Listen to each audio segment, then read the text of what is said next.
En 1987, une nouvelle disparition ébranle la Bourgogne, celle d'Isabelle Laville, lycéenne de 17 ans. Contrairement aux précédentes, elle n'est pas une enfant de la DAS et le traitement de l'affaire s'en ressent. 6 mois plus tard, une jeune fille de la DAS, Marie-Angèle Domès, se volatilise elle aussi, mais sa disparition n'émeut cette fois-ci personne. En 1990, une nouvelle affaire éclate et fera grand bruit au-delà du territoire. Le corps de Johanna Parish, une jeune Anglaise qui a été violée, est repêché dans l'Yonne. La famille de Johanna critique vertement le laxisme et les manquements de la justice française en dénonçant une enquête dans l'indifférence. L'Yonne compte alors 28 disparitions non expliquées. Vous écoutez La conspiration du silence, épisode 6, les disparitions continuent. Première partie.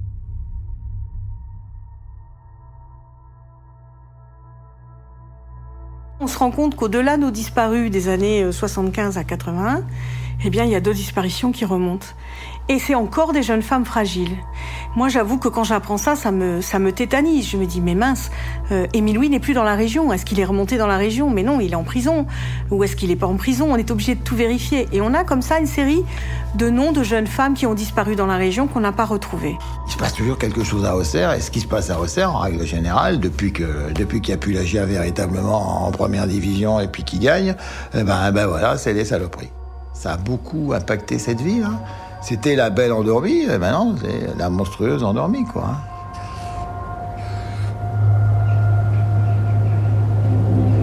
Le 11 décembre 1987, Isabelle Laville disparaît.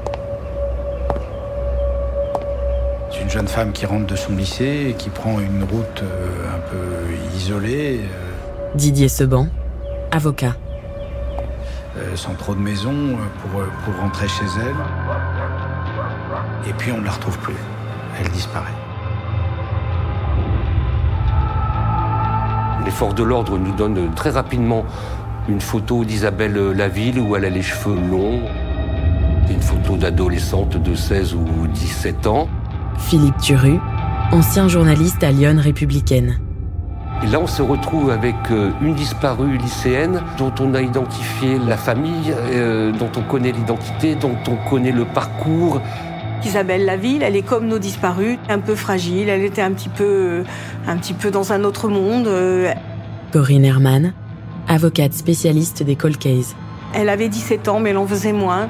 C'est une jeune fille qui a une vie classique comme toute jeune fille, qui n'a pas de raison de fuguer, qui n'a pas de raison de disparaître. La gendarmerie est intervenue très, très rapidement. Gérard Delorme, rédacteur en chef à Lyon Républicaine. Et pendant plusieurs jours, notamment dans le périmètre entre le lycée et son domicile, ils ont fouillé plein de choses, ils ont retrouvé des trousses d'élèves. Ils ont regardé, il n'y avait pas la trousse d'Isabelle Laville.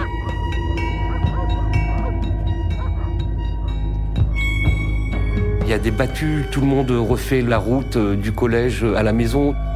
Ça fait énormément de bruit. On va en parler beaucoup, on va en parler longtemps. Évidemment, ses parents vont en parler, en discuter, faire savoir, faire des affiches. Il y a tout un réseau de solidarité, d'entraide qui va se tisser autour d'Isabelle Laville et de sa famille. Même la GIA s'est mobilisée. Ils avaient pris une photo d'Isabelle Laville qu'ils ont montré à une émission de télé. Il va y avoir Martinique, Cantona, qui se sont mobilisés pour essayer d'avoir des indices permettant de se rapprocher de cet enlèvement. On est là sur une disparition un peu différente des précédentes, puisque il y a une famille qui a les moyens de se mobiliser, qui se mobilise pour retrouver cette jeune femme.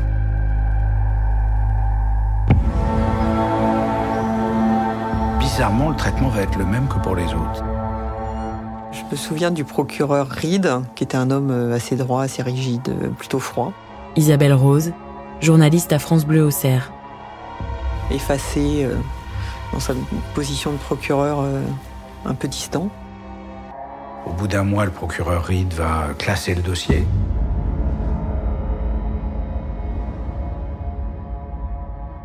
part sur l'idée qu'une jeune fille qui disparaît, c'est une fugue. Et donc une fugue, ça n'intéresse pas vraiment la justice. Or, une fugue à cet âge-là, c'est forcément inquiétant. Ce dossier, il est classé encore plus vite que les disparus de Lyon. Il est classé en quelques mois. Il n'y a quasiment pas d'enquête qui est faite. Elle est abandonnée comme les autres.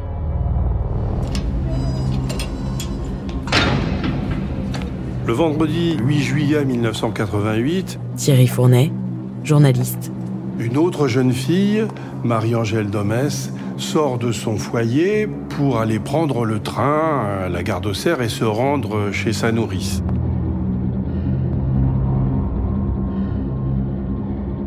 On sait qu'elle doit prendre le train parce qu'elle a un bon à échanger, qui d'ailleurs ne sera jamais utilisé, ce qui prouve donc qu'en fait, elle n'a jamais pu prendre ce train. Marie-Angèle Domès, c'est une jeune femme un peu perdue, fragile, qui a des difficultés avec sa mère, des difficultés à son père. La fratrie, ses sœurs et frères, tout a été explosé dans des familles d'accueil. Et on voit que c'est une jeune femme qui, pareil, quand elle se rend chez sa nourrice, en prenant le train, disparaît. Ça ressemble tellement à Émile Louis. Marie-Angèle est chez une nourrice. C'est d'ailleurs cette nourrice qui va donner le seul petit signal qu'on retrouve sur la disparition de Marie-Angèle, qui est cette petite annonce qu'elle fait paraître dans Lyon Républicaine pour dire qu'elle la recherche, qu'elle s'inquiète pour elle. Un avis de recherche qui est paru quasiment 20 jours après sa disparition. Donc vous voyez un peu l'intérêt que les institutions ont pu porter à cette disparition, qui était de la même importance que celle d'Isabelle Laville. En 1988, on n'a pas eu d'autre information que cet avis de recherche. Nous, on ne suit pas. On ne s'inquiète pas de voir une jeune fille qui disparaît. C'est quand même assez étonnant, voire surprenant, voire pas pro. Et on n'a pas de nouvelles de la part de la justice, on n'a pas de nouvelles de la part des enquêteurs. Donc cette jeune fille, elle est, pour la justice et pour la presse, complètement passée à travers les radars. Ce qui m'avait intéressé dans le cas de Marie-Angèle, c'est qu'elle ressemble beaucoup aux disparus de Lyon. Donc on peut se poser des questions. Tiens, voilà encore une fille qui disparaît, personne s'en préoccupe. Et là, on découvre qu'il y a une personne qui s'est battue pour savoir ce qui était arrivé à Marie-Angèle. C'est son ancien instituteur, Alain Vincent. On va donc aller le rencontrer. Il fait des albums photos. Son but, c'est vraiment essayer de rendre justice à Marie-Angèle parce qu'il se rend compte que si lui ne le fait pas, personne ne le fera.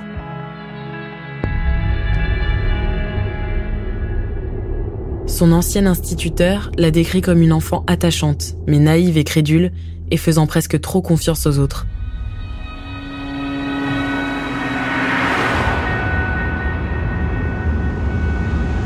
Thierry Fournet part sur les traces de Marie-Angèle Domès.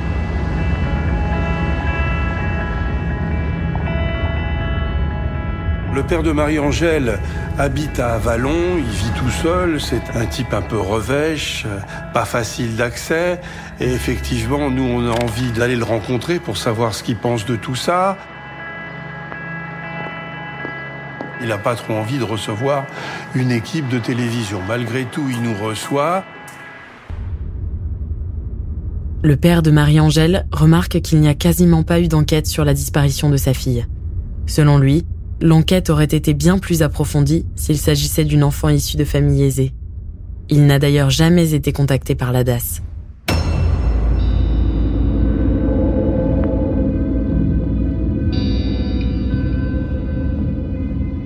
Il y a un vrai décalage entre la façon dont le cas d'Isabelle Laville et le cas de Marie-Angèle ont été traités. Il y a un écart, mais supersonique. On a une citoyenne qui est placée, une enfant de la DAS, et puis on a une fille qui vient de la petite bourgeoisie auxerroise, et que c'est pas le même investissement, c'est pas la même investigation. Si l'enquête avait été bien faite, si on avait à l'époque cherché dans la proximité de l'établissement scolaire de Marie-Angèle, peut-être aurait-on eu des indications précieuses, mais on ne l'a pas fait, ça n'intéressait personne. ces femmes disparaissent, on trouve jamais rien. On s'en étonne pas trop quand les jeunes femmes sont pas du tout connues, qu'elles n'ont pas de famille. Mais même quand elles sont connues, même quand il y a de la famille, même quand il y a une pression de la presse, les dossiers n'avancent pas. Marie-Angèle ayant disparu 11 ans après les disparus de Lyon, on a mis un temps considérable avant de faire un lien entre les affaires.